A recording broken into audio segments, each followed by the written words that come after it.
sekar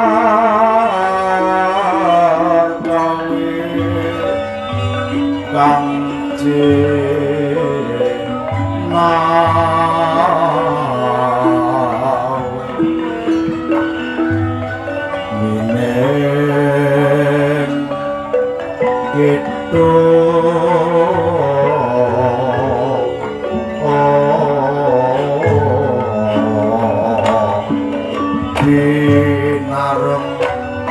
suarane gendeng kondo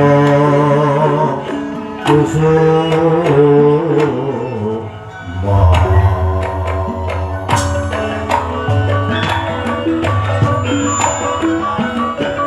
suh redoto pitono rahayu sagung bawono rahayu kang samiya nyarsa narbuka waning kondo sinartan pangesti luhuring kagunan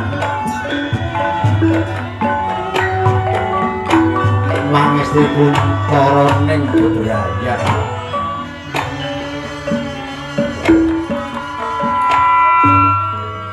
amiwiti lakon Seratri kapiji saking Serat Mahabharata anenggih punika pagelaran Ringgit Purwa ingkang dayane maweh pemadang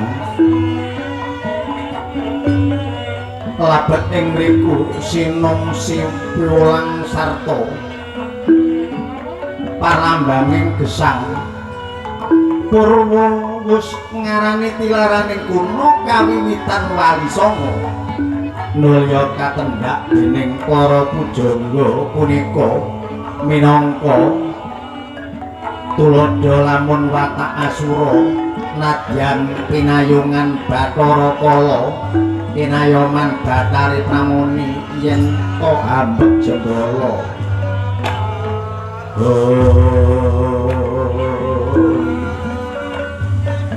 Raden Icali yekti bakal sirna dening rodaning Darmastuti Ringgit Purwa ginelar ngrumpaka lakoning jalma pramila pepaes angemba isining jagat kelir pinentang ambaning tawang miroda ana ing awang-awang debok kesti minangka bumi blencong ingkang anelahi yekti punika pasemon lakuning Surya Candra kelawan Kartika gendeng munya anggambarake suasana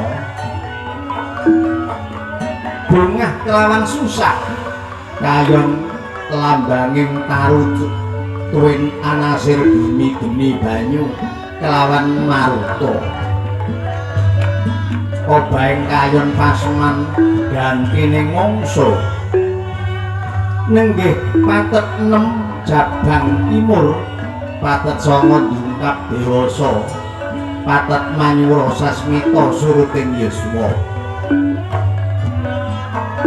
anyarengi mangsa Palguna Windu Edi Wuku Bala Sang Hyang Pradangga pinandher luhuring pendhapa nenggih punika to sasana Senewaka ingkang ginobet ing dalu mangke kinarya pambukaning kandha labet ngupaya 100 tan jangkep sedasa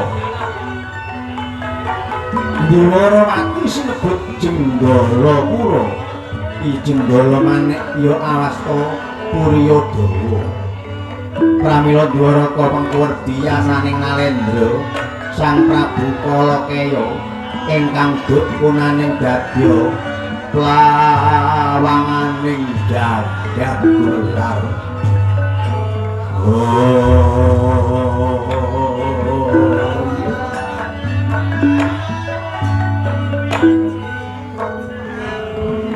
Diwarawati mengkuwerdi negara sugih gapura yasaning Nalendra kembar Prabu Kalatresna sarta Prabu Mayangkara Tresna sinebut Jenggala manik ingkang jumeneng nata sanestrah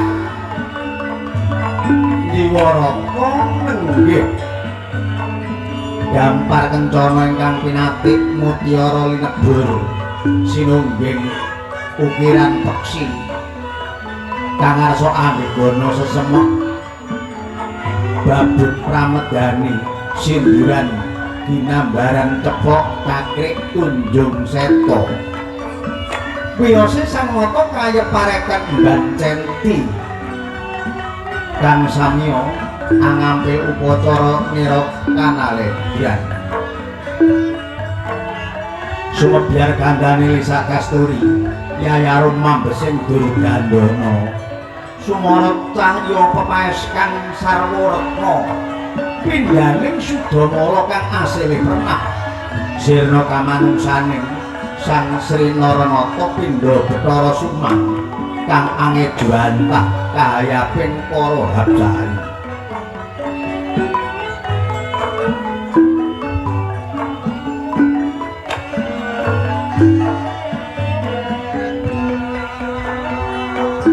sinten to kang sinambeting awangi mengku asma agung kinarya agul-agul ing Ndrawati jejuluk Sang Maha Prabu Sri Bathara Kresna Narayana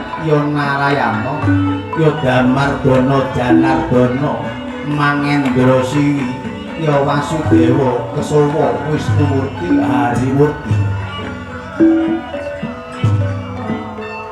Sang Wisnumurti Sang Padmanaba inggih jejuluk Rekasaning Bawana pramila jejuluk Sri Bathara Kresna labet cemani kusira tumekang Ludira Narayana mangkuwerdi dadya mustikaning olayoga nayaran wendanane sinasapan ulat Nanggara Danardana lumintu dedananing pindha uruping Damar Dana Wardana mangkuwerdi kekoceng sang nata prasasat tumetesing tirta kusara Janardana yekti nalendra kang netepi pangandika Mangendra Siwi yoganing Sang Dewi Mangendra Tanaya Wasudewa atmadaning Prabu Basudewa Kesawa wenang ngrasa aji Nararupa wujud panah rikma lamun winatek Sang Kesawa dadya brahala kang saprabata siwi Wasumurti yakti pangejawantaning Sang Hyang Wisnu Padmanaba dadya wadhahing Sekar Wijaya Kusuma kang kok Wijaya Mulya inggih ingkang dayane kangge anggesangaken kunarpa kang dereng minanci rekasaning bawana mangkuwerdi suryaning jagat minangka jangkeping Tri Mulya bawana inggih surya jagat minangka Sang Harjuna talining jagat Sang Badranaya pramila Sang Prabu Kresna wis datang marang obah kusi ing jagat labet tenggok ira sinungging gambar jagat ingkang awasta mustika lingga manik asma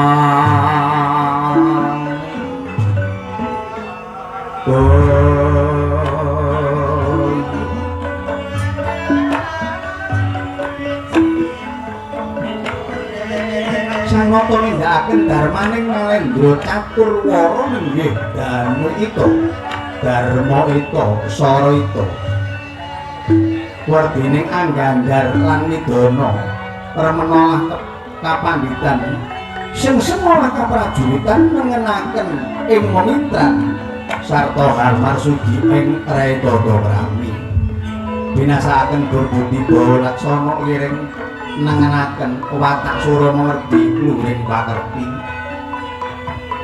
Bawa Laksana kang sanetepi sabda kang wus kawedhar sidhem temenan pinuju miyos ing sinewaka dinrabet para budaya srimpi ingkang saya angayut-ayut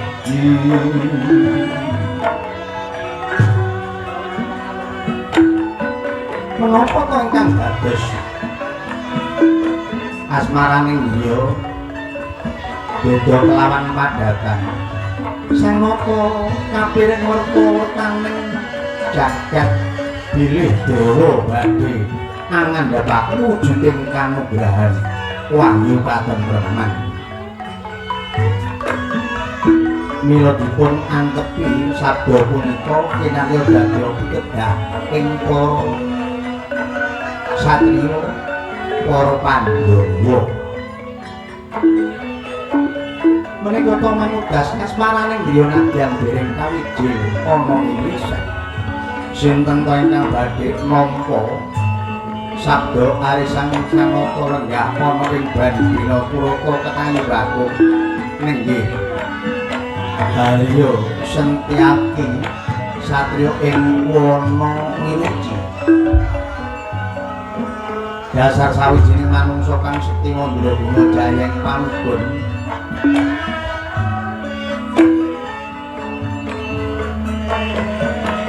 mila pantes menawa nderek ngedhengaken dados ageng panganibawaning mangsa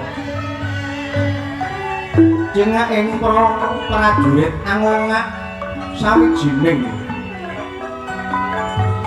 wonten besti ingkang mlebet dhateng pangruan Yapi sinten to ingkang mandhap saking Dunada ratu ing negara Ngamar Mandura ratu ing Garip Mandura Prabu Sultan Hadiwijaya ya sang Prabu Dawarama ya Raden Karasana kapetong saking Sudara Sepuh derek mangayu bagya wonten ing kraton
apane rasa pandhita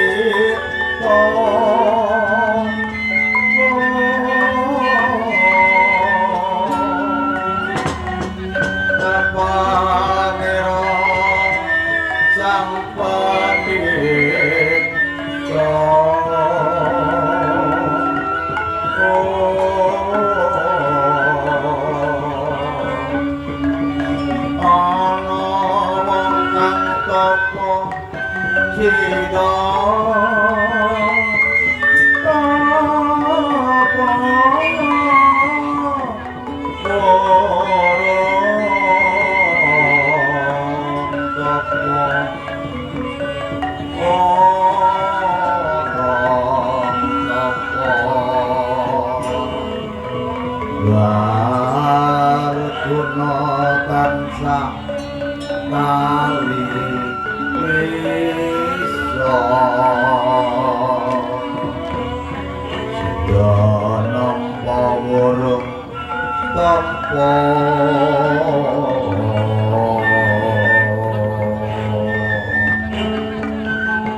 lawan sabda lelong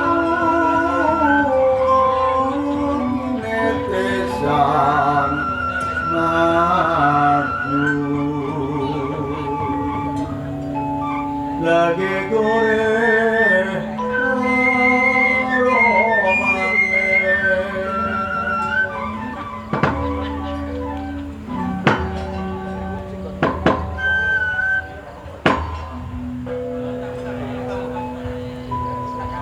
yang sukmo sesemitaning sun bono langgeng rahayu sagung dumadi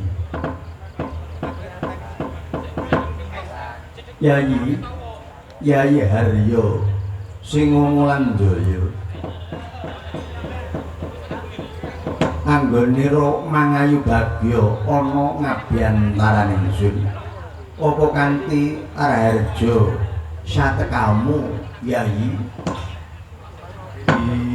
Iladiala Gusti Nun kasinggihan daudan saderengipun ngaturaken sungkem pangabekti mugi anduk sandaping pepodo Gusti iya Yayi katampa bektinira kang kunduk marang jenenganing sun uja kawan pangestuning sun tanpa nono ya Adi Gurawalan pangundi kula jendhawati kula cadhong tangan kula kalih kawulingga murda ing pucuking rikma kumula kumula rikma lulutaning kolang kaling mijil kita Ponorogo sumrambah dhateng ing pangkon pranaja ndadosaken jijimat paripih Gusti Prabu kawula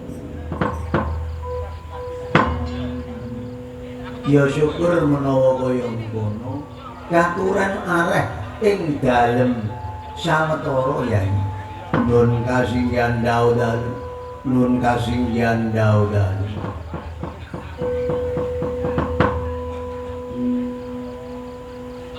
kaget jroning panggaliane sun ana lumakaning Durada kang lepas saka wantilan bareng gajah mandheg ana panguraan njaba sing deleng saka patebian Rakanta ing negara Mandura duh Kakang Prabu Kakang Panabu ingkang rayi ngaturaken mangayu bagya dhumateng panjenengan dalem Koko Prabu Sultan Hadi Wijaya punapa kanthi rahayu wilujeng rawujeng andika kang Nandeng Swan Sri Bala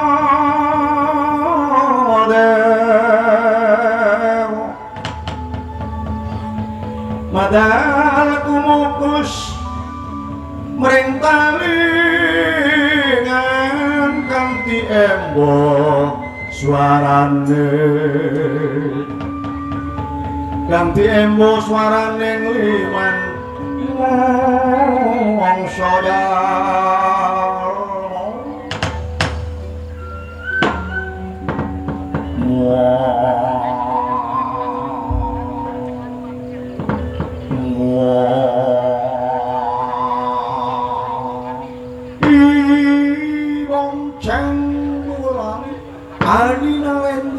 Adina Lendro no waduh dik kaya ngene iki rasane wong tuwa yen wis diluhurake marang sedulur anom adem rasane pun Kakang ya pancen bener ya no tak ibaratake Kanjeng Rama wis mirut kasedan Jatikarana kinarya dadi sesulehe wong tuwa ya pun Kakang dadi ora ana lumute menawa Yayi Bathara Kresna luhur praptaning pun Kakang ana ing Ndarawati nanging kenging punapa Kakang badhe ramu wonten ing Ndarawati kok inggih boten paring cecala glancang sekebet pekabaran umpamila duka paring pawerta badhe kula pingsungsung bocah Mantri Bupati Wanudya ingkang kenya saperlu angirit-irit prosesi wijil saking alun-alun dumugi wonten ing lebeting Kedaton Prabu waduh lah ya ngono iku lak tegese munggulna marang pun Kakang lak ya pun Kakang lak saya kaya ngopo iki dadi ora perlu wajibe pun Kakang seneng teko ana Ndarawati mergo rasane ana Ndarawati padha karo ana ing Mandura kaya mangkono kok ngabu kuwi lujeng rawuh jengan ndika Kakang waduh ya ngene tak critani pun Kakang saka Mandura iki yen adat saben jaman rumuhun pun Kakang iku nitih Baita Jaka Dole buru iso ana semenanjung Ndarawati kanek ana ing kraton Ndarawati luwih jamaning maju Madura lan Ndarawati ora ado maneh sebab saiki wis ana dalan daraning Suramadu pun Kakang mung cukup ngepit ngono bloko mancal sepeda ngono bloko nanging Yayi kawula bareng ana ing pinggiring segara ing kono baita sing tak tumpaki mau mandhek mayong ora bisa maju ora bisa mundur mongko ombak ing banyu segara kaya-kaya ya ora sepira dhuwur nanging baita kok mandhek mayong ora bisa maju ora bisa mundur barang sun ora ti apa sababmu sababing prau kok ora bisa mlaku sing jenek kaya mengko lho datakno kudu ana bocah ngece-ece marang Kakang ana bocah rong perkara sing siji nggawa tahu jare gawe nguras segara sing siji nggawa cemeti kanggo mecuting angin kaya ngono guyang-guyu kok mecical mecikil kaya ngenyek marang pun Kakang bareng tak takon gawe apa pecut gawe apa tahu yen cemeti arep gawe mecuting angin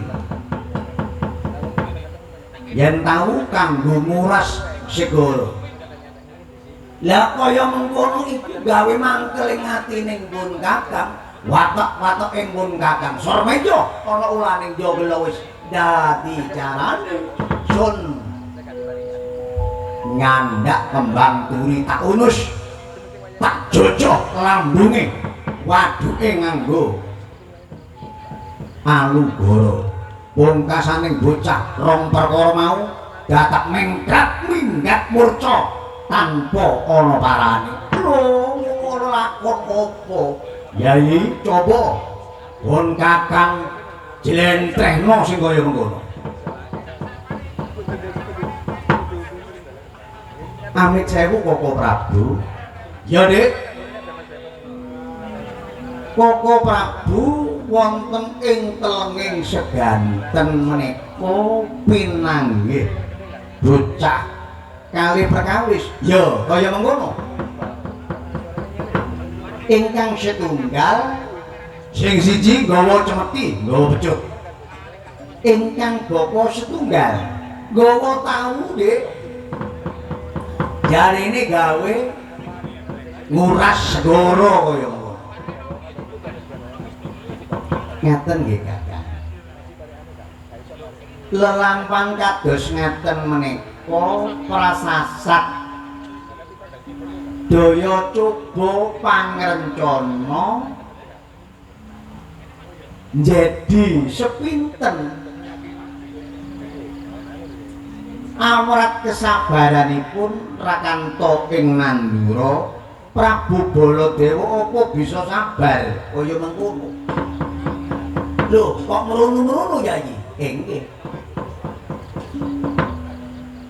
Sik dah aku takon. Ana bocah nggawa cemeti arepe digawe mecuting angin. Sing siji nggawa tahu arep gawe nguras segara. Iku werdine kaya ngapa, Yai? Bapak Prabu, lak inggih mboten wonten crita segara menika asat. Napa nate tumon segara menika asat? Ingkang dipun maksud segara menika segaran. Ingkang dimaksud segaran, segaraning ati dada niku ditemah didegep ngeten niki sageta nglakoni kesabaran mekaten. Oh, kaya ngono, Dik. Inggih. Lah banjur sing diarani ana bocah nggawa cemeti arep gawe mecuting angin niku jentreh kaya apa? Ngesta cemeti utawi pecut kangge mecuti angin. Wonten dawuhing para winasis munggah gunung golek ana susuhe angin. Lah mongko yen susuhe angin menika wonten bebrayan. Wontene wonten klempas klempusing ambekan menika sinebut taline nggawa yen ora ambekan tegesing tumekaning pati. Ingkang dimaksud menika mecuting angin, angin menika ingkang sinebut wonten ing salebeting griya Patuka. Mungguing sabdaning para mursid menika dipun wastani salat gaib. Yen mlebu menika maos napa, yen metu menika inggih maos napa, winaca istiqomah saben dina menika lampahi tiyang akeh kat Koko Prabu.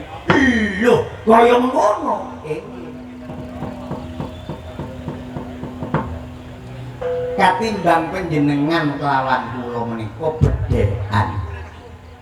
Panjenengan menika kedah anglampahi meguru supados nglampahi kesabaran menika wau. Lho, umpama aku meguru nyang sapa ya? Inggih, meguru dhateng Yayi Samyaji wonten ing Praja Ngamarta. Yayi Sinuwun Puntadewa ingkang saged anglampahi sabar saweneh, sabar kesuburan, sabar patonah, sabar sidik. Lho, masa iso ya? Lah menika kedah dipun jajal wong dereng nglampahi kok mara saged menika dos pundi. Lah, umpami panjenengan boten saged nglampahi kesabaran kangge mekek ingkang sinebut mecuti hawa kala wau, panjenengan kedah tindak dhateng Lumajang Tengah, meguru dhateng Yayi Baratasena. Mboten wonten sing titaswanta ingkang saged ketemu Dewa Ruci, inggih namung Yayi Werkudara. Koko Prabu. Lho Dik, wis gak sudi. Yen pun Kakang kongkon meguru nang Sena gak sudi. Wong arek apa iku arek nuklun gak hotel. Ora bakal pun Kakang gelem merguru menyang Werkudara ngene ya iki. Pun Kakang iki wejangan dhewe kaya mengkono. Aduh nggih mboten saged Koko Prabu. Kula ngomong lantaran. Nah, saiki aku melu takon ya iki. Apa sebabing Kraton Ndarawati kok bisa nindakno katentreman, murah sandang, murah pangan, luhur ing bebudening. Iku gawe sarana apa? Jadi ngaten Koko Prabu. Kula menika linambaran paugeran setunggal. Menika Nayaka ingkang kalih kawula ingkang tiga ratu utawi bupati. Yo wedine kaya ngopo ya iki? Ngaten nggih. Kawicaksananing ratu Rajagat tuwa sawiji manungsa kang bisa dadi pangayomaning wong sejagat menika yen sabda boten kena wala-wali awis sabda kala wau bakal tumetes dhateng para nayaka pangembading praja. Yen ana apik dingendikakno apik, yen ana ala diomongno ala. Menika pangembading para nayaka praja. Lah dene ingkang dipun wastani kawula. Kawula menika mung sak demah, sak kedah, sak kerah. Para nayaka ngendika napa inggih didhuklu, ngendika napa inggih dipun lampahi. Saking temen tumening para kawula anggone nindakaken kautaman, akhire Kraton Ndarawati menika mujudake negara ingkang murah sandang, murah pangan, adil, miwah makmur kados mekaten. Waduh, Dik. Semono wae semono. Ora tak tutukake. Besok yen ketemu meneh, pun Kakang takon marang pun Kakang. Yayi, Samyadi. Satria Wana Wuruji, Setyaki wonten kasinggihan dawa dalem Gusti. Kene Yayi, apa ora kang para aturake marang panjenengan ingsun ningingi pelenggahan dina samangku. Bila diala Gusti menawi kepareng kula nyandra paduka sinuwun, menawi kapinujon weneng pindha weneng ing sela kapinujon weneng pindha weneng ing tirta tigang perundangan boten kersa paring pangandika.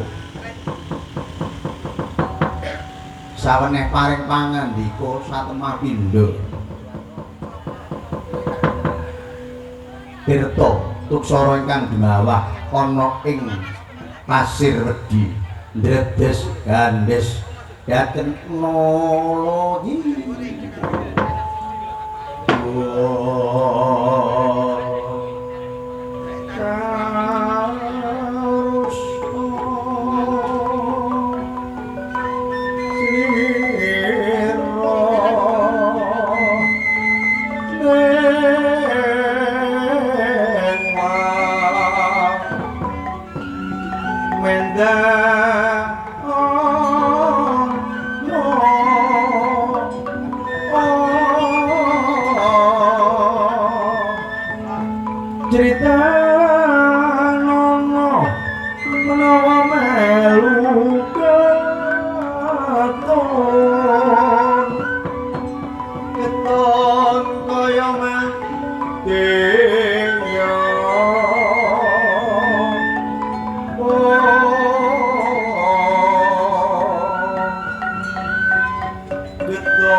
ingkang rayi harya singa mulandaya ngantos andadosaken jomblo ning penggalih Windarata Ketayu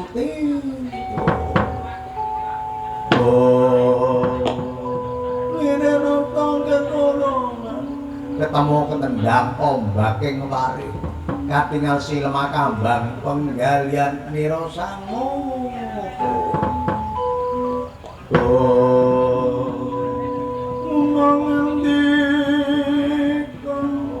menapa ingkang dipun gagas ing sandhuning liya kok beda kelawan padatan kacarita Sang Prabu Bathara Kresna menggalih kawontenaning kraton Ndorowati sejatosing kraton Ndorowati menika nggih biasa-biasa kemawon nanging jroning pandhuning Sri Nalendra Bathara Kresna kawaos saking kawicaksanan kawaskitanipun Sri Nalendra Bathara Kresna katingal kraton Ndorowati peteng dedet lelimunan kadya wonten ampak-ampak mekaten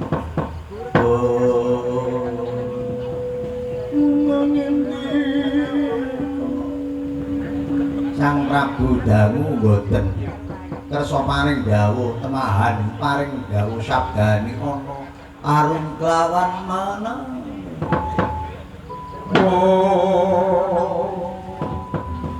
ana netra kang sinitik karo bocahnya karna kami tambah ira bening alira suku loro asta loro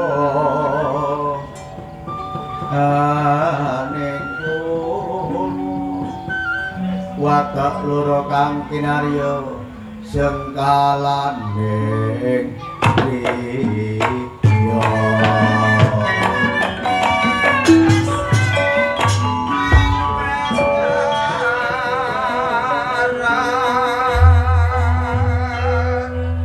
yang sukmu sesmitaning sunggono langgeng rahayu sagung dwadi iladi Allah Gusti dangu sanget panjenengan boten nedha paring pangandika siwuh menapa ingkang dados sababipun Gusti Yayi yen mbok sawang pun kakang itu lak yo biasa-biasa wae nuwun kasingan dawuh nanging yen sun rasakake kanthi gaiping pepesen kahanan ingkang kraton Ndorowati iki miturut kawaskitaning panjenengan ingsun kaya ana mendung gumpala mendung sepayung ampak-ampak ana kraton Ndorowati lha iku durung kasungatan ana apa iku mengko Yayi monggo pun kakang iki gondeli marang paugeran dadi manungsa aja njangkai jagat wong njangkai dhewe wae durung tinaruh wingi lali meneh durung ngerti lah dina samengko kudu sing waspada lawan sing ati-ati kaya mengko bila dialah estu kados mekaten Gusti ingkang waspada mekaten ya amung bisaning panjenengan ingsun suwende marang Gusti kang andom urip ana donya ngono blok nuwun kasinggihan dawuh Koko Prabu ya Dik kaya ngapa menapa wonten wigatos ngantos dumugi wonten kraton Ndorowati wah ngene Yayi bloko suta blakotang tanpa tedeng aling-aling pun kakang ngendika Yayi waduh ora kaya-kaya waduh ana kraton Maduratina iki prasasat ana Brahala ana aratan Yayi akeh wong kang padha rubuh, akeh wong kang padha tumekaning pati. Wong anggoning lara mau kaya grudukan kaya ngono. Ana wong mati ya grudukan kaya ngono. Esuk lara sore mati, juli lara esuk mati. Esuk mati sore ana ya mati. Lho kaya mengkono. Barang pun kakang nampa pangrupanane para kawula dasih kaya-kaya kerih kupinging pun kakang. Pun kakang goleki budal menyang wong ngerti, wong pinter krama brahmana resi. Nyara widakake apa tambaning kraton Mandura ana aratan sing kaya mangkon. Lho, dadak ana. Swijining brahmana yayi kang ngendika. Bisa mulya jati winuli temeng mulya jati winisasa kraton Mandura iku yen tinumbalan pusakamu. Yen tinumbalan pusaka cakra Wiludeksina ya cakra magilingan iku tambaning kraton Mandura kaya mengkono. Mula yayi yen kaya mengkono tekaning pun kakang iki dina Lilanana pun kakang, Lilanana pun kakang nyampil pusakamu kanggo tambaning praja.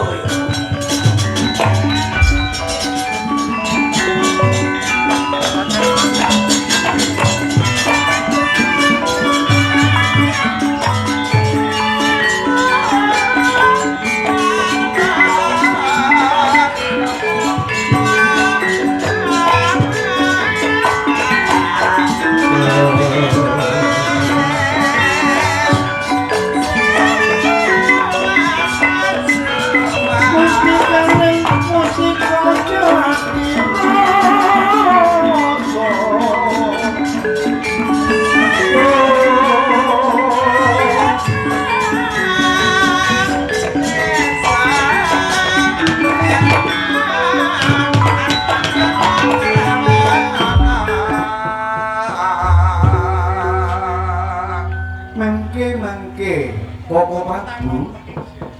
Ya yayi kaya ngopo? Amit sewu. Mula bukaning ingkang yayi menika boten ngertos marang Sudara disili pusaka kok boten dipun paringaken.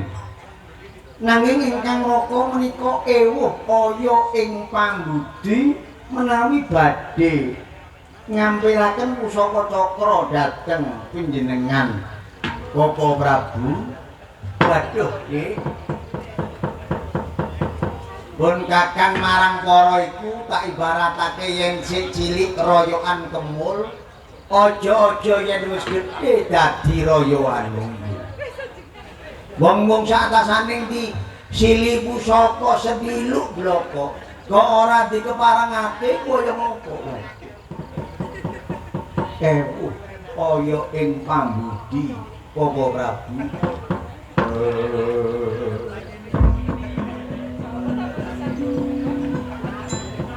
Sri Narendra Bathara menggalih pangandikaning ingkang Raka Prabu Mandura badhe ngampil pusaka dipun paringaken menika nggih lepat, mboten dipun paringaken menika inggih lepat Sri Narendra Bathara.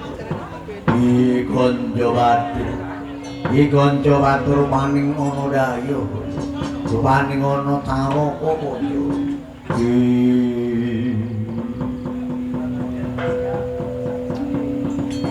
sinten to ingkang repepeh kadya sata manggih rimbangan lumampah galiah tanpa sudasita tanpa nindakake budi pakerti Raden Antasena ingkang maraksawan amit wa kula.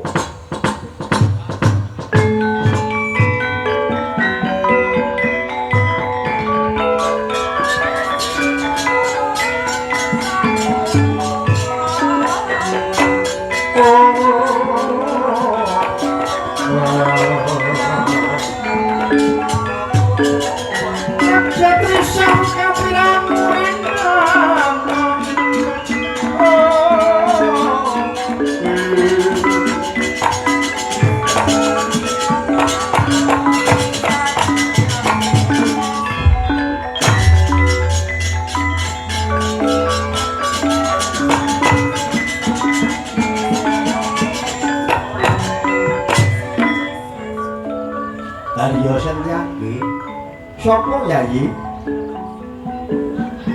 ingkang kepingin mlebet dhateng pangurapan Debet menika putra pulunan Paduka putra saking Satria Lumajang tengah Werkudara ingkang asma Antasena Gusti Prabu ya yen kaya ngono dikeparengake mlebu nggih.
Wis suwe ora ketemu kaya panggling rupane nanging ora panggling suarane. Apa bener iki putra pulunanku Raden Antasena kaya ngono? Iya, Wong. Ponakane Wakresna sing saka Dasaring Samudra putuning Sanghyang Baruna. Iya, aku apal. Bektiku tampan ngono ya, Wong. Ya Antasena bektimu kang kunjuk marang Kunwa tak tampa kanthi becik pangestuning Kunwa genten tampanana. Dawuh Kapundewa ndadekno kekuwataning Antasena.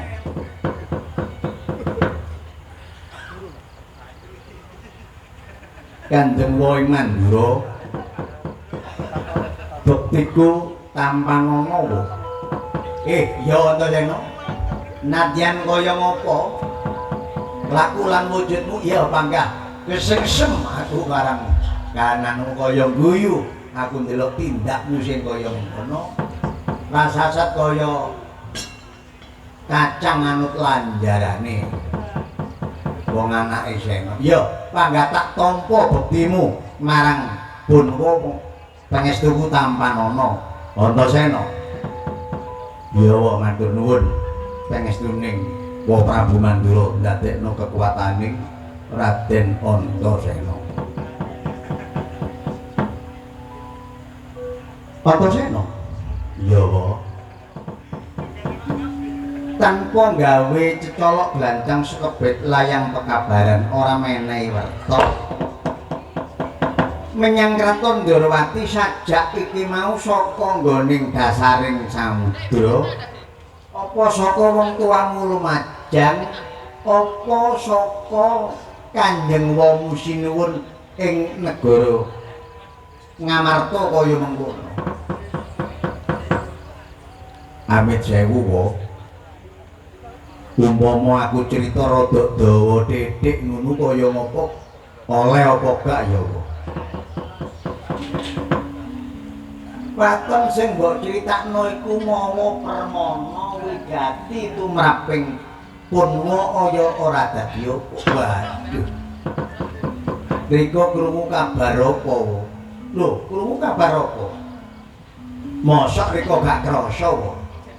Cek. Kok mawa kok jodi aku gak krasa apa? Apa sing aku gak krasa lan. Lho mung sing tak rasakno ya apa wong gak krasa apa-apa. Waduh. Ilang rasane wong iki. Ngene lho. Critakno Antasena, rada dawa gak apa-apa Dik. Baca penerus ya jenenge. Masih buyar jam 8 ya gak apa-apa, maidek ae. Amit sewu ya. Dadi Bathara Kresna iku gak krungu apa-apa, gak ono firasat apa-apa, gak ono sing ngandani apa-apa. Mosok ujare Mbok Bakul sinambiwara sak dawa-dawaning kali isih kedawa. Ujare wong bakul nok pasar sambung sinambung nglakar dadi dawa tekan Ndarawati. Aku ora krungu apa-apa kok Antasena. Oh ya wis tak critakno. Ngene ya pamit saya. Wong negara Ngamarta dina iki susah atine. Putra-putra Pandhawa padha ruba penggalihe. Susahe Pandhawa rubaing Pandhawa apa? Susahe Pandhawa. Kacrita dina iki wis ana 8 dina Kanjeng Rama Werkudara iku linggar saka kasatriyan muntik tanpa ora ana sing weruh. Lah ana kedadian sing kaya mengkono Kakang Antarja, Kakang Gatotkaca, Golong Gilik padha ngupaya ana ndi panggonane Kanjeng Ramasena nanging tuna jungkat anggone goleki ora bisa ngerteni papan panggonane. Ana sing salah wiji-wijining irawan budal menyang gone Klampe Sireng. Wakne tuwek Semar ya ora ruh ana ndi papan panggonane Kanjeng Ramasena. Ana sing budal Abinanyu budal menyang gone Sawu Jajar. Sowan ana ngarsane Eyang Yasa. Ing kono ya ora ngerti ana ndi papan panggonane Kanjeng Rama. Lah eling-eling lalakon sing kaya mengkono wong anak iku ya mosok tinggal meneng ae. Wong Antasena ya anake Kanjeng Ramasena. Wah aku gopoh ya mbelok golek. Wetan pol notok menyang ngene mbelor kono. Takon tuwek-tuwekane wong mbelor kono ya gak. Mau wedul nang guwa kono. Tuwek-tuwekane wong guwa ya gak roh bapak ana ndi. Ngawalor ngono nang gone sedayu kono. Pungkasane gak ana sing roh ana ndi papan dununge. Bapak iku ana ndi. Barang aku meneng ana prapatan lenger-lenger. Lho kaya-kaya pikiranku iku ana sing mbesik eling marang dulure bapak sing ana kraton Ndarawati Kanjeng Sri Nalendra Bathara Kresna. Lah mulane aku njok ana kene mau sak perlu aku kepingin takon bapak ana endi saiki ngono. Antasena. Iya, Wong. Padha kabeh ora ana sing weruh, padha kabeh ora ana sing bisa nyritakno Yayi Werkudara ana ing ndi papan dununge. Yen ngono wong tuamu dina samengko kasengker dene jagat peteng dedet ora ana sing ngatur ana ndi papan dununge wong atuamu. Amit sewu ya kok. Teko kurene mang durung budal wis tak pikir, tak rangkep, tak wolak-walik. Mergo sing tak parani iki dudu manungsa sembrono, dudu manungsa biasa. Ratu ing Diwarawati Sri Nalendra Bathara Kresna Sri Wiji Nalendra Ratu Bathara Dewa Kres landhep no bening landheping pamikir beninging manungsa manungsa panjalmaning Sanjang Sumang paniti sing Bathara Wisna kang duwening kawicaksanan. Lah mula bener tekak rene wong kang nandhang kawicaksanan iku kena dijaluki pituduh. Mula anggonku gula wenteku nyara widekake ana di papan dununge Kanjeng Rama bener tekaku ana ing kraton Diwarawati.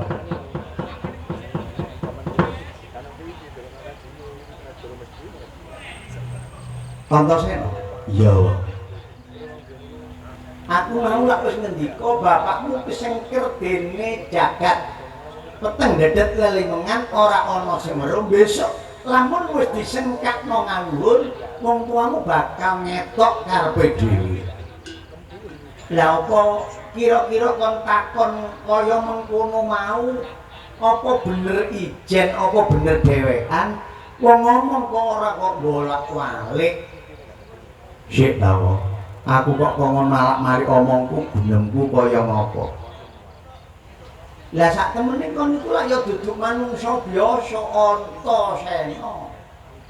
Mbahmu wae dewa Sanjang Baruna. Iso uripno banyu, iso uripno darat. Ilatmu dobel, ilatmu ngepang, pratandha sliramu iku tedhak turuning Sanjang Naga Raja Basuki kang ana kayangan sak perkara. Yen ngono Antasena ya padha karo Kresna, ya duweni kawastitan, ya duweni kalantipan, ya duweni panggraita kang lantip ing griya waskita ing semu, alusing panggraita lanceting wicara. Kresna padha karo Antasena. Waduh, dibalik kok. Amit ya, Pak. Ngendika sing kaya mengkono iku aku ngrumangsani aku dhewe iki ya ora ketok bapak iku ana ndi aku ya ora ngerti kok. Lho lak ngono apa padha dereng-dereng kan niku kaya nyacat wong wong kon dhewe ya gak ketok begini ngono. Iya ya kok gak ketok.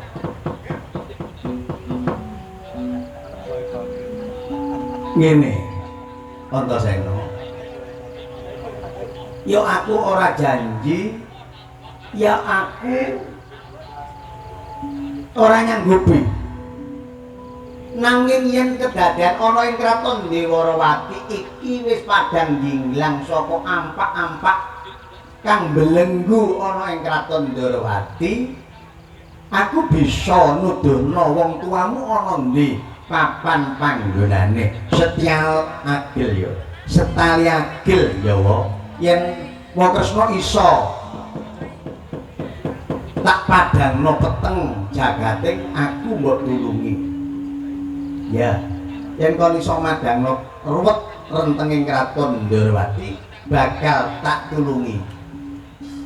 Lah kira-kira ruweting Ndarawati iku apa?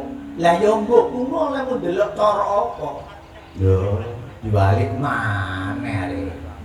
Apa gorengnya lek gak diwalik yo gosong. Ya wae yen kaya ngono antin ing dalem sawetara kaya ngono.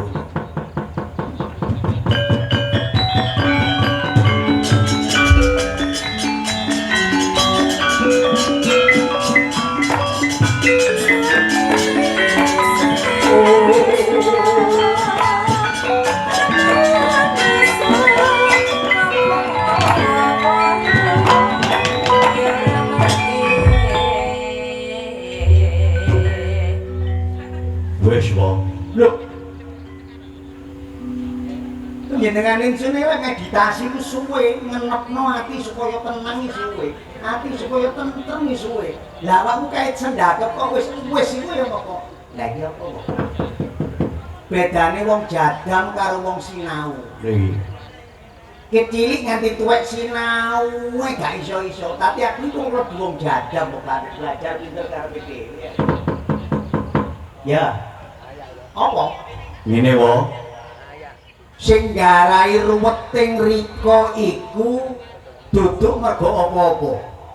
Sing garai ruwet peteng metengno jagating Bathara Kresna iku tamu sing teko ana kene. Lah tamu sapa? Endi? Lah tamune ana mburiku iki. Yaiku dalaning peteng dedet Ndorowati. Waduh, sapa iki?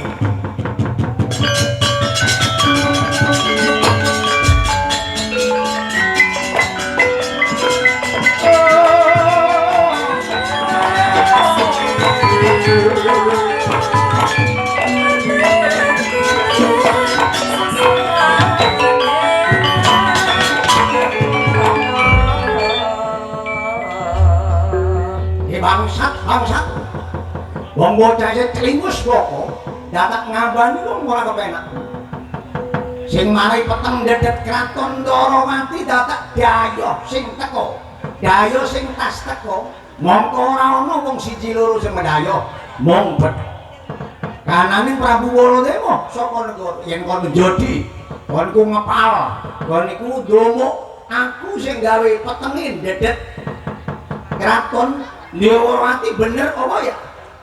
Ngene lho wong ame jae.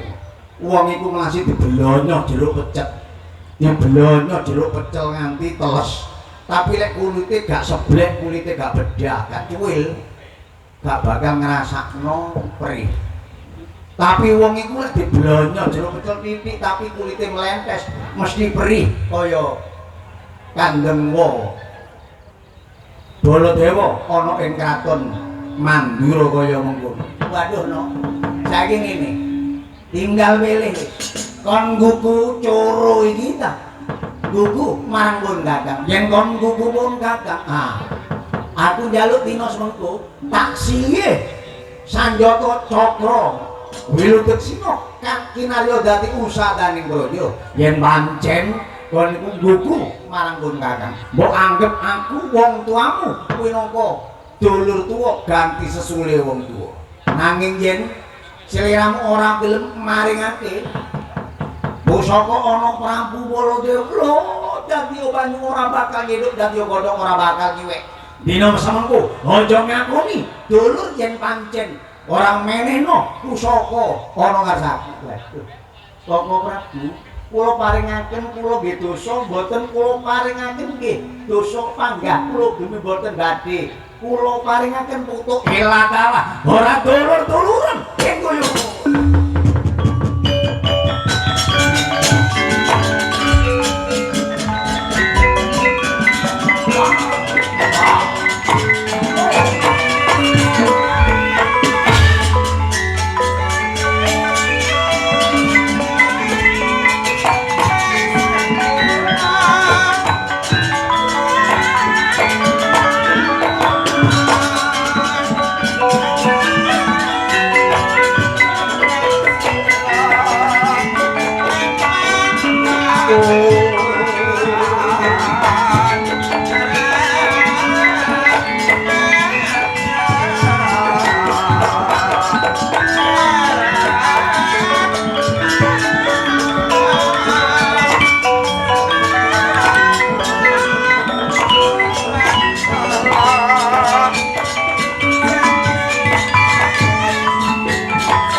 Antasena kaya ngopo nggih?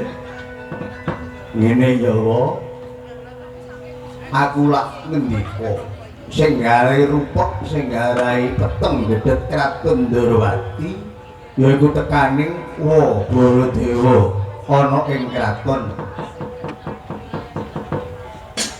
Mandura kaya mangkono. Sak temene ngono apa iku mangko? Ngene Antasena. Kakang Baladewa ngendika ana kraton Mandura iku kena welek, kena aratan, kena cobaning jagat, akeh wong roba, akeh wong lara, akeh wong kang tumekaning pati durung sak mesine. Lah ing kono Kakang Baladewa takon marang wong pinter, bisa waluya jati winuni temaing mulya jati winisesa.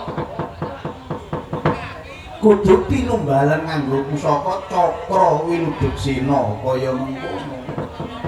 Lah pusaka Wiludeksina iku kasengker marang panjenengane Ingsun, ora bakal uwal saka angganing pribadi kaya mengkono ora bisa aku maringake. Lah iku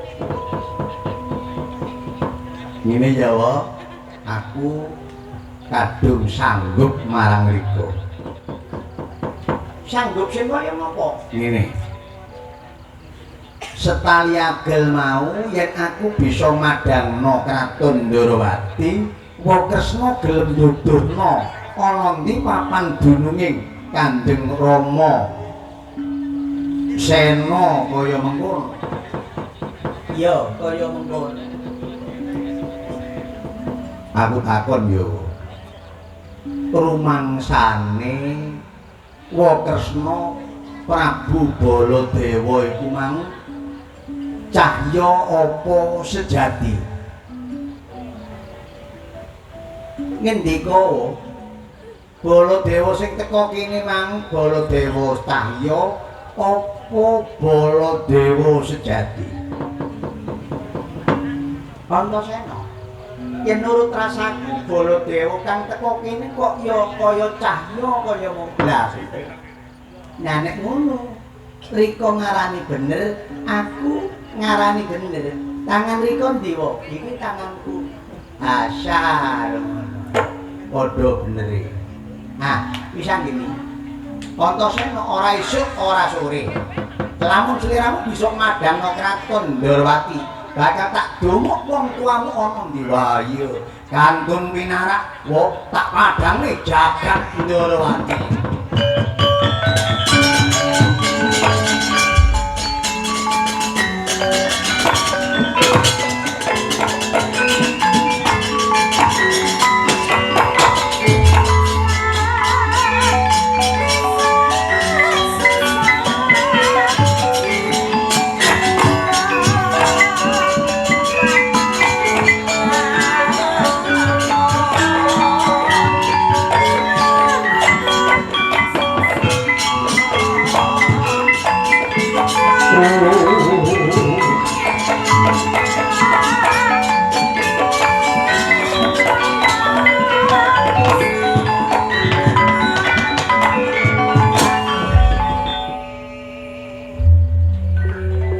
Yayi Sentyati wonten kasinggihan daudan. Ana-ana wae. Nadyan to ana apa-apa Yayi, ayo derekno aku mlebu ana ing sanggar pamelengan. Saperlu sendhakep asta saluku tunggal manekung giya amunginto mugraning Jawata. Mugia Kraton Ndarawati pinerah pengayomaning jagat teguh kukuh baguh rahayu wilujeng slamet kaya mengkono ya Yayi. Nuwun kasinggihan dawuh dalem. Kakang Udawa dipun bubaraken Pasinwaka.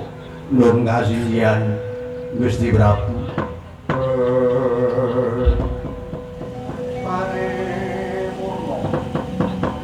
Paripurna panganggetan Kraton Ndarawati. Lamun Cinandra saking Mandra kadya tutur rancaan.